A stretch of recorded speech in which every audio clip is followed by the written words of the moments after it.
This is Dave Meltzer with Entrepreneurs the Playbook, and I have the very first two-time guest over 400 episodes, and it has to be my favorite, Danica Patrick, who is the perfect blend, and now she has the perfect blend. That's Danica Rose. Welcome back to the Playbook. I've never said that before. Thanks for coming on, Danica.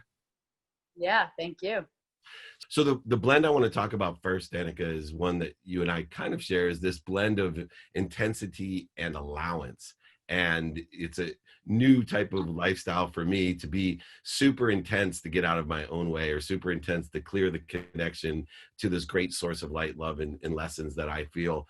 What have been some of the lessons that you've learned in order to make this transition and blending? You're one of the most intense athletes that I've ever met, into now this peaceful, I call you, like me, you're a ferocious Buddha. And how have you been able to blend that ferociousness with the Buddha sense of neutrality and peace? Oh gosh. Um, you know, Being able to have an acceptance that everything is kind of happening for you, not to you, and being able to be more of the observer of your life instead of the critic and the judge and the victim, is kind of saying, how did I bring this on? Or what can I learn from this? Or looking at the good moments as being, wow, I'm so grateful that the hard work is paying off, and how can I help people as well, and how can I use my platform for good. And so having, as you well know, having like that deeper layer of purpose in a company, as opposed to just make money. It's like, no, is it to help people? Is it to express your creativity? What is it? And so having that deeper layer of a purpose for a company or a business or a project, as well as then being able to observe all of the highs and lows of it all, to understand that it's trying to teach me something, it's giving me something back for the hard work, and that that what doesn't kill you makes you stronger. So Danica, a lot of people don't know that in the sport of racing, how important your team is. And I know in the entrepreneurial world, it's quite obvious that you have to surround yourself with the right people and the right ideas. What are some of the people that you look for to surround yourself with?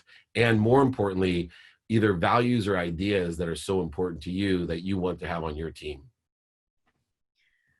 I think you need to find people that are passionate, and also people that, I think somebody that also doesn't look at a job as a 9 to 5 is also a really good value in someone that doesn't not respond just because it's nighttime, or someone that doesn't respond just because it's a weekend. But when you can find people that are willing to do it because they love it, and then they do whatever it takes to get the job done, I think are really good signs as to the quality and the just the value that they're going to have for you.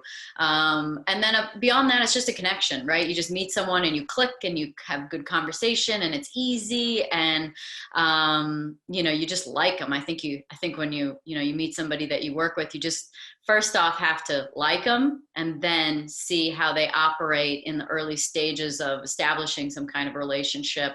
And yeah, I think then you're on track. And then at the end of the day, sometimes things start with somebody, and with all best intentions and vetting out someone as best as you possibly can, and it just doesn't work. And that's just business. Yeah. And have you had to separate yourself from or fire anyone within either the racing team or your team now? Yeah. Mm-hmm.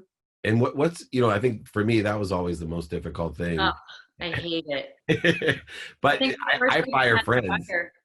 What's that? I said, I actually fire friends now, which is really hard.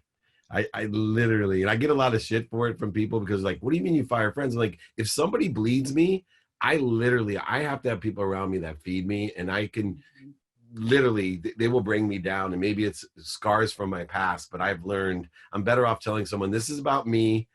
I know this is all about me. This isn't about you, but I can't be around you anymore. I don't like how you break up with somebody. This isn't you. This is me.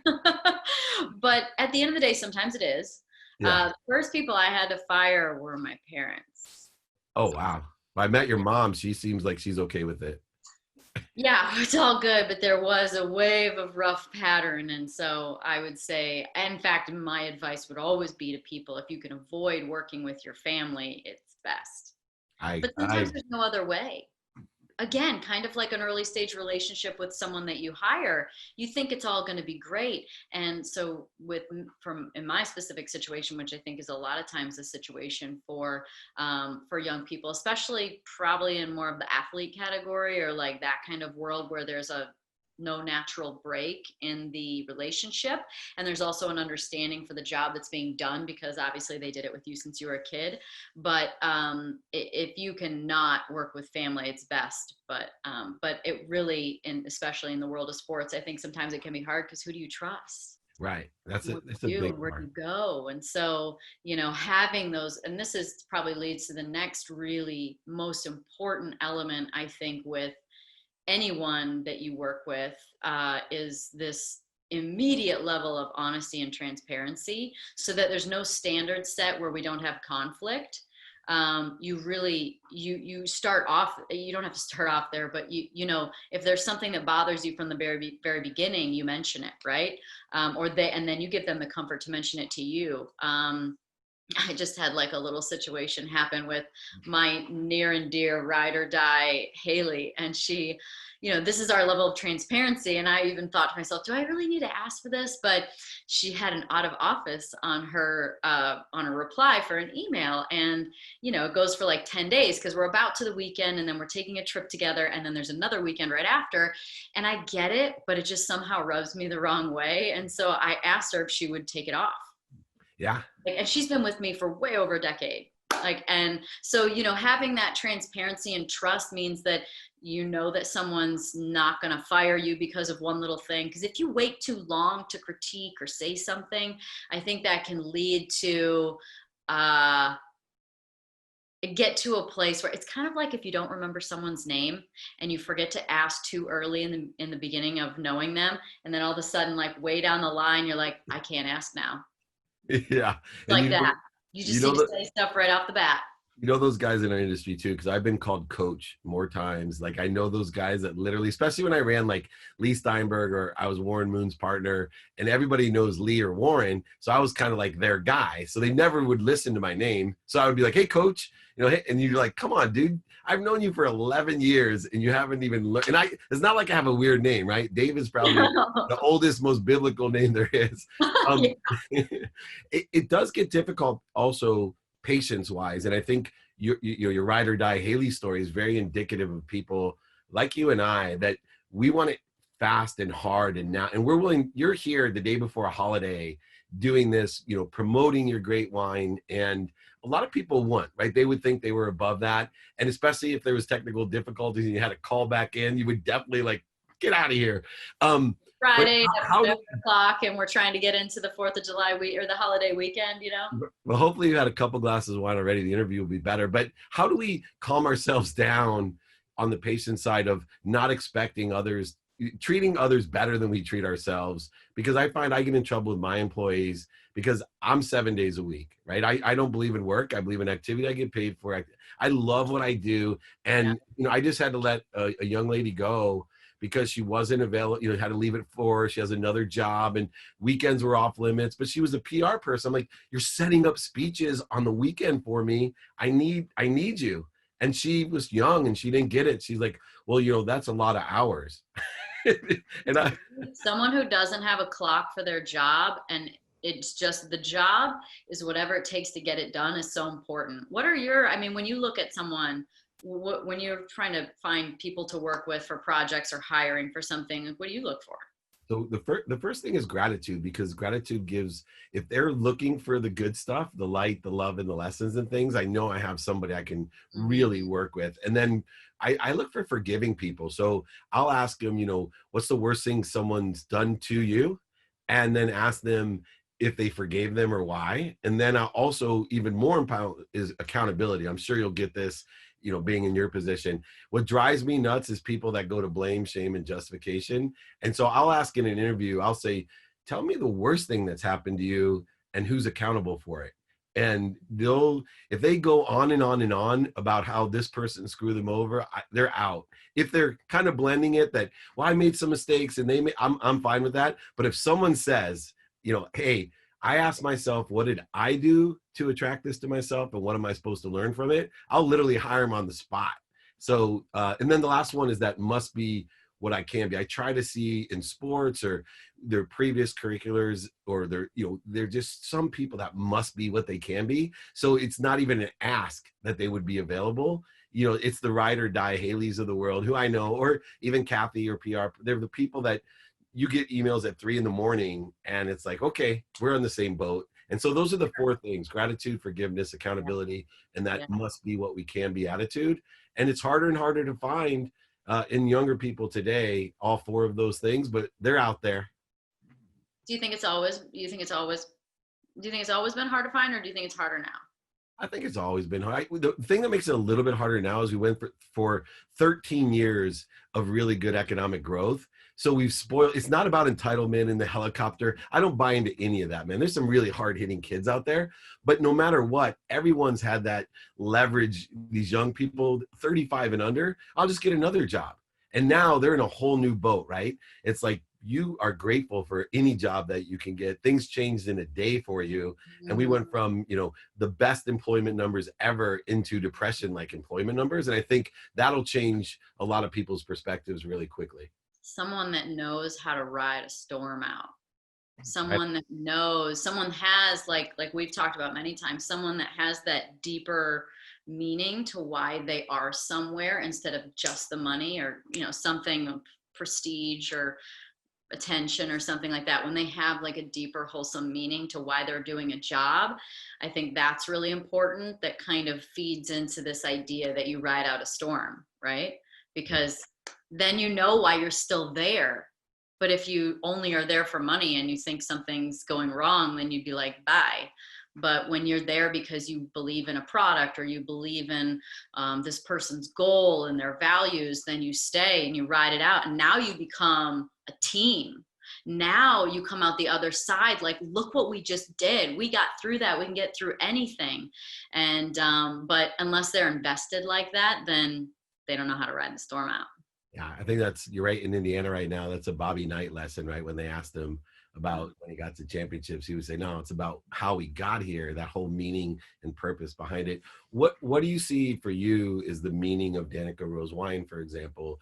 What meaning and purpose have you given behind the company and your venture now into this, pretty crowded space, but yet very lucrative? Yeah, I think we've got a leg up on a beautiful bottle. I think that'll help, and an incredible flavor. But yes, let me get to the good quality beats all. It's a great product, and it always has to be that. I remember when I interviewed John Paul DeJoria from Paul Mitchell and Patron and other companies, and he said you need to be in the reordering business. That is the only business you should try and be involved in, is the reordering business. And I was like, wow, that's great advice. So the product, of course, has. I got to interrupt you because John Paul told me in the same sentence. I said, so reordering. I said, what's the key to that? He said, owning the customer. He said, if you own the customer, they'll reorder. And it's a really wise guy, as you know. But anyway, go ahead. You were saying. Incredible guy. I loved him. He was.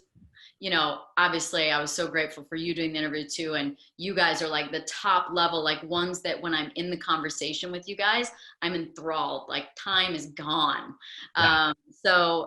But the reordering business, so the product has to stand for itself, but then of course the core of it, which I have to backtrack to why I started Somnium, which is my wine project that's been going on for 11 years. And so I bought a property in Napa back in 2009 and planted the vineyard and finally made some wine that was finally for sale in 2017. So from 2009 to 2017, it was just but it's my baby. I mean, it started from absolutely nothing. It literally started from a dream. I was like, or an idea, a dream scenario where I was, looking down the valley, swirling a glass of white wine at Quintessa, and it was like 10 in the morning. And I thought the fog was pulling back down into San Francisco, and because I'm looking south, and I'm like,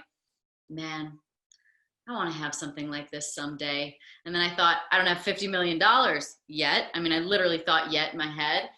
And then I realized that you didn't need to buy something that was already established, and you could buy the land, and then you could farm it, and then, you know, you could custom crush it. And so that's my process right now.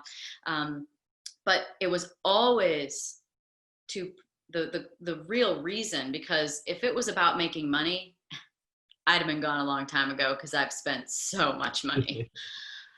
It was because I believed in this lifestyle, this vibe, this energy of creating something, it being valuable and rare. You're never going to make that vintage again. It's the effort that goes into each vintage. And then, of course, at the root of all of it, which is where it gets into all the people, including myself, is sitting there and enjoying that bottle of wine with, you know, friends, family, loved ones, at a party, whatever it may be, and, you know, taking your device and getting rid of it and enjoying that company, that camaraderie, those stories in the old school way that we used to, where we actually talk to each other and we know how to communicate. But it's those moments. It's like, I want the wine to facilitate those memories, those moments and memories that happen when you connect. And so for me, the wine is about, because all of my brands always have this core of wellness, like mental, physical wellness. So whether it's working out or food or wine. So for me, the wine has a lot to do with mental wellness. You know, it's about connecting. And, you know, I think that they talk about the blue zones even of the world being about people gathering together and having community. So it's about generating that connection of community around you through it. So, so that to me is the core purpose of all the wine. Like for myself too. I mean, last night I'm sitting there and I'm being arts and craftsy. And so I said to Mom, I was like, I want to have some wine tonight. Do you want to have some? So we sat there and we just kind of, you know, crafted a little bit together and hung out and drank some wine. It's like, for me, that was just, and then the conversation flows a little extra, and right. All the hurt goes away. Yeah, it's wonderful. Last thing, you know, I always talk about finding the light, the love, and the lessons in everything. And I love, we've been enthralled. I remember on the set, we did our first interview, and everyone's trying to kick us off to get started filming again. And we're both like, shut up. We're on a move here. But this is the last. I look for light, love, and lessons in people as well. And I would love to tell me if I have this right about you. Obviously, you're very positive. You know, you have this unbelievable, powerful source within you. But the lesson that I keep hearing from the time you were a little girl to that story about I'm standing at Quintessa going, you know, I could do this, is that, and I try to teach people this, you cannot, and Danica Patrick cannot out-ask the universe. Like, you're such a good asker. You think so big that there's nothing, you know, and I hope people realize, you know, you're some race car driver and you're sitting at Quintessa. Most people, and there's millions that go through there and they love their wine, one of my favorites, but I didn't sit, and I asked big to the universe, but I didn't sit there going, yeah, this is all me someday. And you manifested it. And it's so amazing. What does that mean to you? You can't out-ask the universe. Well, I think when I hear that, I think there needs to be a lesson in school about that. Like, this is not something that we're taught. We're taught limits and boundaries. We're taught fitting into boxes. And, you know, it's not productive for our potential as human beings. So, you know, for me, I get excited and sad that that's such a foreign concept to people. So I will say, because I think people can understand that concept a little bit better now, but here's the real magic in feeling like I want to have something like this someday, is you need to really run down that pier. You need to visualize it. You need to want it. You need to love it. You need to see it, feel it, taste it. But it's the most important thing is that you feel like it's possible, right? Like you feel it, right? Because there's a lot of things you can say, like, I want this. And you're like, that's not going to happen, right? Like I think I want to dunk a basketball. And I'm like, that's not going to happen. But and maybe that can't, or maybe it can. You know what I mean? I really think I really do believe that the universe can deliver you anything that you really, really want. But, you know, we've been programmed on so many levels in so many ways to have boundaries and limits to what's possible. And so maybe I can dunk a basketball if I believed it, but I don't believe it. Right. So I tell people, can you say, after you say one of those dreams or make your big ask, can you say with full sincerity, it's done, it's done, it's done. Right. So like in my mind, when I'm like, I can dunk a basketball, I can't really get to that point. But if I said I can empower a billion people to be happy, I can say it's done. I know exactly how to do that. And I know how to make tons of money. And, you know, I know that we haven't even seen your potential yet. I can't wait to get my first case of Danica Rosé, by the way. I know I've ordered it. They said it's coming. So your address. But yeah, that's the magic. That's the magic, is like really feeling, like whether it's a job or a person or whatever it is, like you have to feel like you can not only see it and visualize it, but like you deserve it, and you can. And so that like heart brain coherence of like, I think it, I feel it, is the magic. It's not just thinking it, it's thinking it and feeling it. And then in between for me is where I really visualize it. And then once you start visualizing it, then like what would be called dream into it, then all of a sudden you get excited about it. And when you start to get excited about something, you start to really want it. And then you start to feel the tangible quality of it. And then you can start to feel it. Yeah. And then it happens in a completely different way than you think it will. Of right? course. Here's the thing though. Here's the really crazy thing about the way that the universe works and delivers things to you, is that it can be extremely fast. Like extremely fast. And it can also take decades. Yeah, I'm always prepared for the touch of favor. So I want rapid, accurate manifestation. And I've manifested you somehow in my life, and you're a great blessing before the holiday. I know Danica Rosé is going to be super successful. Anything I can do as well. Please, everyone, give it a try. You will not be disappointed, just like you never are with Danica Patrick. Thank you so much. The legend, Danica Patrick, here with Dave Meltzer, Entrepreneurs, the Playbook.